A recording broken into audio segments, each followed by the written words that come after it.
तीन भरत हुए हमारे यहां। एक तो ये भरत, इनका नाम इनके भाइयों ने रख दिया था जड़ भरत, क्योंकि कुछ करते धरते नहीं थे। एक भरत हुए राम के छोटे भाई भरत, केकई के बेटे दशरथ के। और तीसरे भरत कौन से हुए? दुष्यंत और शकुंतला के पुत्र भरत। और इन तीन भरतों के नाम पर ही हमारे देश का नाम क्या पड़ा? भारत।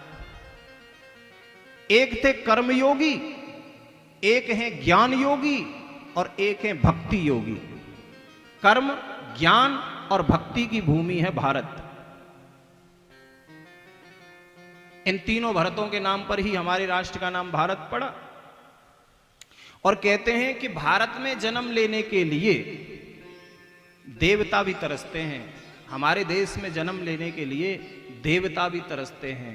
कर्म प्रधान विश्व रचि राखा, जो जस करहिं सो तस फल चाखा। यहां पे जीव अपने कर्म के द्वारा सब कुछ प्राप्त कर लेता है, सब कुछ। जितने भी अवतार हुए सब हमारे राष्ट्र में हुए। भगवान के अवतार, चाहे राम ले लो, कृष्ण ले लो, जो ले लो, सब यही हुए। राम जी ने अयोध्या में जन्म लिया और कृष्ण ने वृंदावन में जन्म लिया। कहते हैं अच्छा कर्म करते हैं तो स्वर्ग में जाता है जीव। अच्छे कर्म करें, दान करें, धर्म करें, यज्ञ करें, अनुष्ठान करें, भगवान की पूजा करें, भजन करें, तो हमको स्वर्ग मिलता है। और अगर हम बुरे कर्म करते हैं तो नरक मिलता है। कर्म के अनुसार सब कुछ है।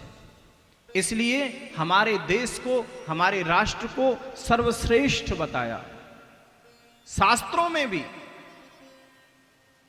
हां, बोलो जय श्री कृष्ण, जय श्री कृष्ण, जय श्री कृष्ण। इसलिए हम नरक से भी बच सकते हैं, हम स्वर्ग में जा सकते हैं। और स्वर्ग, ऐसा कौन है इस संसार में जो स्वर्ग में नहीं जाना चाहता? कोई है? कोई नहीं है।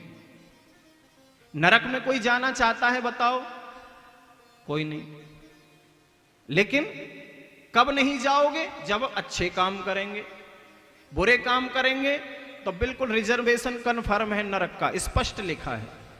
हमारी भारत भूमि के दक्षिण दिशा में, हमारी जो भूमि है इसके दक्षिण दिशा में 99,000 योजन की ऊंचाई पर 28 प्रकार के नरकों का वर्णन आता है।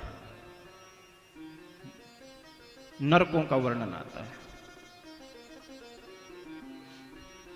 और अगल बगल में ये नरक और स्वर्ग।